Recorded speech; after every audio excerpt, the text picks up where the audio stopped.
जय श्री राम सभी व्यूअर्स को। तो आज है हमारा 11वां दिन। जय श्री राम, सीता मैया हनुमान भगवान की जय जयकार हो। श्री पार्वती जी और शिव जी के विवाह के बराती इस नदी में बहुत प्रकार से असंख्य जलचर जीव हैं।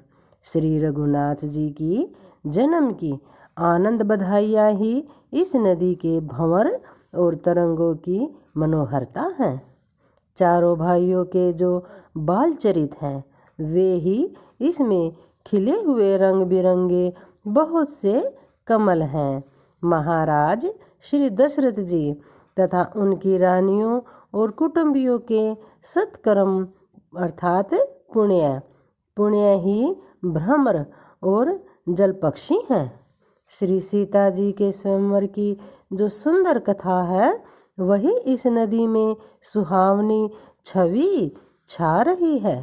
अनेकों सुंदर विचार पूर्ण प्रश्न ही इस नदी की नावें हैं और उनके विवेक युक्त उत्तर ही चतुर केवट हैं।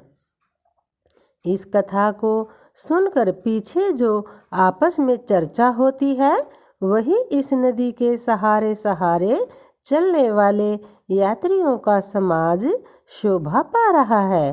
परशुराम जी का क्रोध इस नदी की भयानक धारा है और श्री रामचंद्र जी के श्रेष्ठ वचन ही सुंदर बंधे हुए घाट हैं। भाइयों सहित श्री रामचंद्र जी के विवाह का उत्साह ही एक कथा नदी की कल्याणकारिणी बाढ़ है जो सभी को सुख देने वाली है। इसके कहने सुनने में जो हर्षित और पुलकित होते हैं वे ही पुण्यात्मा पुरुष हैं जो प्रसन्न मन से इस नदी में नहाते हैं। श्री रामचंद्र जी के राज तिलक के लिए जो मंगल साज सजाया गया वही मानो पर्व के समय इस नदी पर यात्रियों के समूह इकट्ठे हुए हैं। कैकई की कुबुद्धि की इस नदी में काई है जिसके फलस्वरूप बड़ी भारी विपत्ति आ पड़ी। संपूर्ण अनगणित उत्पातों को शांत करने वाला भरत जी का चरित्र नदी तट पर किया जाने वाला जप यज्ञ है। कलयुग के पापों और दुष्टों के अवगुणों के जो वर्णन है वे ही इस नदी के जल का कीचड़ और बुगले कोए हैं। यह कीर्ति रूपी नदी छहों रीतियों में सुंदर है। सभी समय यह परम सुहावनी और अत्यंत पवित्र है। इसमें शिव पार्वती का विवाह हेमंत ऋतु है। श्री रामचंद्र जी के जन्म का उत्सव सुखदायी शिशिर ऋतु है। श्री रामचंद्र जी के विवाह समाज का वर्णन ही आनंद मंगल में वसंत है। श्री राम जी का वन गमन दुस्सह ग्रीष्म ऋतु है और मार्ग की कथा ही कड़ी धूप और लू है। राक्षसों के साथ घोर युद्ध ही वर्षा ऋतु है जो देवकुल रूपी धान के लिए सुंदर कल्याण करने वाली है। रामचंद्र जी के राज्यकाल का जो सुख विनम्रता और बड़ाई है वही निर्मल सुख देने वाली सुहावनी शरद ऋतु है। सती शिरोमणि श्री सीता जी के गुणों की जो कथा है वही इस जल का निर्मल और अनुपम गुण है। श्री भरत जी का स्वभाव इस नदी की सुंदर शीतलता है जो सदा एक सी रहती है और जिसका वर्णन नहीं किया जा सकता। चारों भाइयों का परस्पर देखना, बोलना, मिलना, एक दूसरे से प्रेम करना, हंसना और सुंदर भाईपना इस जल की मधुरता और सुगंध है। मेरा आर्द्र भाव, विनय और दीनता इस सुंदर और निर्मल जल का कम हल्कापन नहीं है अर्थात अत्यंत हल्कापन है। यह जल बड़ा ही अनोखा है, जो सुनने से ही गुण करता है और आशा रूपी प्यास को और मन के मैल को दूर कर देता है। यह जल श्री रामचंद्र जी के सुंदर प्रेम को पुष्ट करता है, कलयुग के समस्त पापों और उनसे होने वाली ग्लानि को भी हर लेता है, संसार के जन्म मृत्यु रूप शर्म को सोख लेता है, संतोष को भी संतुष्ट करता है और पाप ताप दरिद्रता और दोषों को नष्ट कर देता है। यह जल काम क्रोध मद और मोह का नाश करने वाला और निर्मल ज्ञान और वैराग्य को बढ़ाने वाला है। इसमें आदर पूर्वक स्नान करने से और इसे पीने से हृदय में रहने वाले सब पाप ताप मिट जाते हैं। जिन्होंने इस राम सुयश रूपी जल से अपने हृदय को नहीं धोया, वे कायर कली काल के द्वारा ठगे गए। जैसे प्यासा हिरण सूर्य की किरणों के रेत पर पड़ने से उत्पन्न हुए जल के भ्रम को वास्तविक जल समझकर पीने को दौड़ता है और जल न पाकर दुखी होता है, वैसे ही कलयुग से ठगे हुए जीव भी विषयों के पीछे भटक कर दुखी ही होंगे। अपनी बुद्धि के अनुसार इस जल के गुणों को विचार कर उसमें अपने मन को स्नान कराकर और श्री भवानी शंकर को स्मरण करके कवि तुलसीदास सुंदर कथा कहते हैं। मैं अब श्री रघुनाथ जी के चरण कमलों को हृदय में धारण कर और उनका प्रसाद पाकर दोनों श्रेष्ठ मुनियों के मिलन का सुंदर संवाद वर्णन करता हूँ। भारद्वाज मुनि प्रयाग में बसते हैं। उनका श्री राम जी के चरणों में अत्यंत प्रेम है। वे तपस्वी निग्रहित चित्त जितेंद्रिय दया के निधान और परमार्थ के मार्ग में बड़े ही चतुर हैं। माघ में जब सूर्य मकर राशि पर जाते हैं तब सब लोग तीर्थराज प्रयाग को जाते हैं। देवता दैत्य किन्नर और मनुष्यों के समूह सब आदर पूर्वक त्रिवेणी में स्नान करते हैं। श्री वेणी माधव जी के चरण कमलों को पूजते हैं और अक्षयवट का स्पर्श कर उनके शरीर पुलकित होते हैं। भारद्वाज जी का आश्रम बहुत ही पवित्र परम रमणीय और श्रेष्ठ मुनियों के मन को भाने वाला है। तीर्थराज प्रयाग में जो स्नान करने जाते हैं उन ऋषियों मुनियों का समाज वहाँ भारद्वाज के आश्रम में जुटता है। प्रातःकाल जब उत्साहपूर्वक स्नान करते हैं और फिर प्रह भगवान के गुणों की कथाएं कहते हैं। ब्रह्मा का निरूपण, धर्म का विधान और तत्वों के विभाग का वर्णन करते हैं तथा ज्ञान वैराग्य से युक्त भगवान की भक्ति का कथन करते हैं। इसी प्रकार माघ के महीने भर स्नान करते हैं और फिर सब अपने अपने आश्रमों को चले जाते हैं।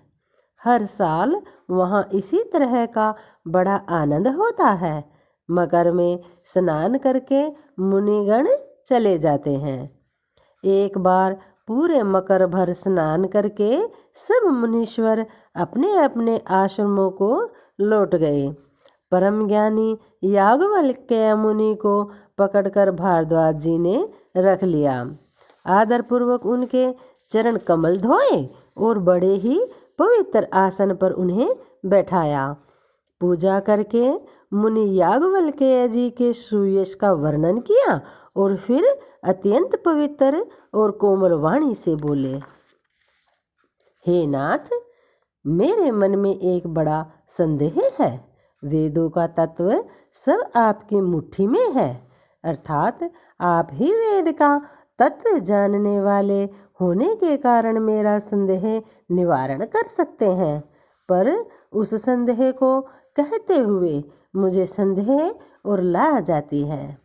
भय इसलिए कि कहीं आप यह ना समझे कि मेरी परीक्षा ले रहा है, लाज इसलिए कि अपनी आयु बीत गई, अब तक ज्ञान न हुआ, और यदि नहीं कहता तो बड़ी हानि होती, क्योंकि अज्ञानी बना रहता हूँ।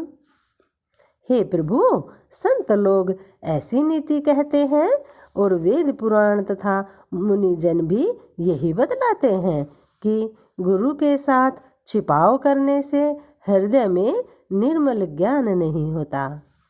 यही सोचकर मैं अपना अज्ञान प्रकट करता हूँ। हे नाथ, सेवक पर कृपा करके इस अज्ञान का नाश कीजिए। संतों, पुराणों और उपनिषदों ने राम नाम के असीम प्रभाव का गान किया है। कल्याण स्वरूप ज्ञान और गुणों की राशि अविनाशी भगवान शंभु निरंतर राम नाम का जप करते रहते हैं। संसार में 4 जाति के जीव हैं।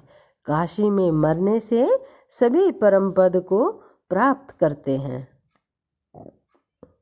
हे मुनिराज, वह भी राम नाम की ही महिमा है, क्योंकि शिव जी महाराज दया करके काशी में मरने वाले जीव को राम नाम का ही उपदेश करते हैं। इसी से उनको परम पद मिलता है। हे प्रभु, मैं आपसे पूछता हूँ कि वे राम कौन हैं? हे कृपा निधान, मुझे समझा कर कहिए। एक राम तो अवध नरेश दशरथ जी के कुमार हैं। उनका चरित्र सारा संसार जानता है। उन्होंने स्त्री के विरह में अपार दुख उठाया और क्रोध आने पर युद्ध में रावण को मार डाला था। हे प्रभु, वही राम है और कोई दूसरे नहीं है जिनको शिवजी जपते हैं। आप सत्य के धाम हैं और सब जानते हैं। ज्ञान विचार कर कहिए। हे नाथ, जिस प्रकार से मेरा यह भारी भ्रम मिट जाए, आप वही कथा विस्तार पूर्वक कहिए।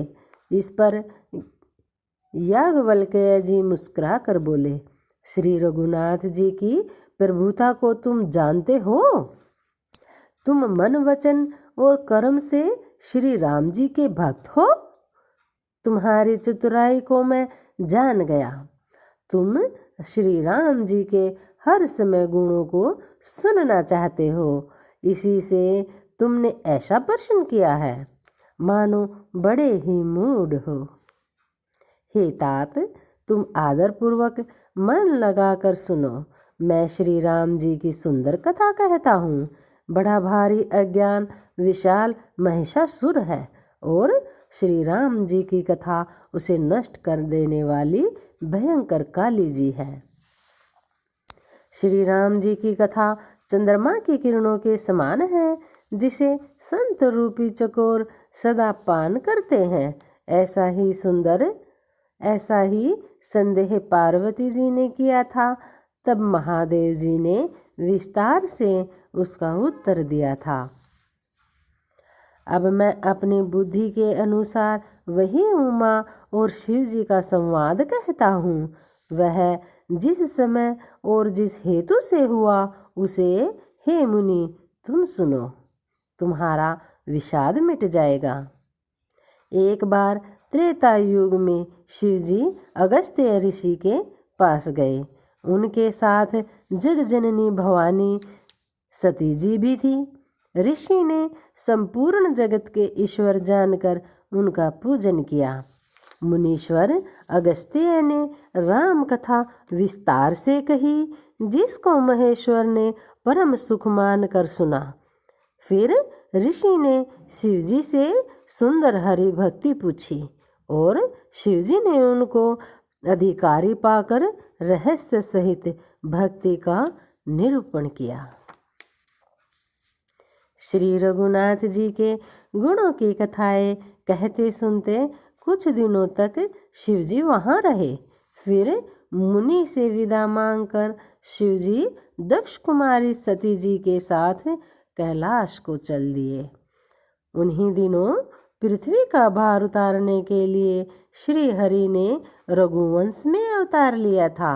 वे अविनाशी भगवान उस समय पिता के वचन से राज्य का त्याग करके तपस्वी साधु वेश में दंडक वन में विचर रहे थे। शिवजी हृदय में विचारते जा रहे थे कि भगवान के दर्शन मुझे किस प्रकार हों। प्रभु ने गुप्त रूप से अवतार लिया है। मेरे जाने से सब लोग जान जाएंगे कि श्री शंकर जी के हृदय में इस बात को लेकर खलबली सी उत्पन्न हो गई, परंतु सती जी इस भेद को नहीं जानती थी। तुलसीदास जी कहते हैं कि शिव जी के मन में भेद खुलने का डर था, परंतु दर्शन लोभ से उनके नेत्र ललचा रहे थे। रावण ने ब्रह्मा जी से अपनी मृत्यु मनुष्य के हाथ से मांगी थी। ब्रह्मा जी के वचनों को प्रभु सत्य करना चाहते हैं। मैं जो पास नहीं जाता हूँ तो बड़ा पछतावा रह जाएगा। इस प्रकार शिवजी विचार करते थे, किंतु कोई भी युक्ति ठीक नहीं बैठ रही थी। इस प्रकार महादेव जी चिंता के वश में हो गए। उसी समय नीच रावण ने जाकर मारीच को साथ लिया और वह मारीच तुरंत कपट मृग बन गया। मूर्ख रावण ने छल करके सीता जी को हर लिया। उसे श्री रामचंद्र जी के वास्तविक प्रभाव का कुछ भी पता नहीं था। मृग को मारकर भाई लक्ष्मण सहित श्री हरि आश्रम में आ गए और उसे खाली देखकर अर्थात सीता जी को वहां ना पाकर उनके नेत्रों में आंसू भर आए। श्री रघुनाथ जी मनुष्यों की भांति विरह से व्याकुल हुए और दोनों भाई वन में सीता जी को खोजते हुए फिर रहे हैं। जिनके कोई संयोग वियोग नहीं है, उनमें प्रत्यक्ष विरह का दुख देखा गया। श्री रघुनाथ जी का चरित्र बड़ा विचित्र है। उसको पहुँचे हुए ज्ञानी जन ही जानते हैं। जो मंदबुद्धि हैं वे तो विशेष रूप से मोह के वश होकर हृदय में कुछ दूसरी ही बात समझ बैठते हैं। श्री शिव जी ने उसी अवसर पर श्री राम जी को देखा और उनके हृदय में बहुत भारी आनंद उत्पन्न हुआ। उन शोभा के समुद्र श्री रामचंद्र जी को शिव जी ने नेत्र भर कर देखा, परंतु अवसर ठीक न जानकर परिचय नहीं किया। जगत के पवित्र करने वाले सच्चिदानंद की जय हो, इस प्रकार कहकर कामदेव का नाश करने वाले श्री शिव जी चल पड़े। कृपा निधान शिव जी बार बार आनंद से पुलकित हुए सती जी के साथ चले जा रहे थे। सती जी ने शंकर जी की वह दशा देखी तो उनके मन में बड़ा संदेह उत्पन्न हो गया। वे मन ही मन कहने लगी कि शंकर जी की सारा जगत वंदना करता है और वे जगत के ईश्वर हैं। ईश्वर होते हुए देवता मनुष्य मुनि सब उनके प्रति सिर नवाते हैं, ऐसा माँ पार्वती जी ने सोचा था। उन्होंने एक राजपुत्र को सच्चिदानंद परमधाम कहकर प्रणाम किया और उसकी शोभा देखकर वे इतने प्रेम मगन हो गए कि अब तक उनके हृदय में प्रीति रोकने से भी नहीं रुकती थी।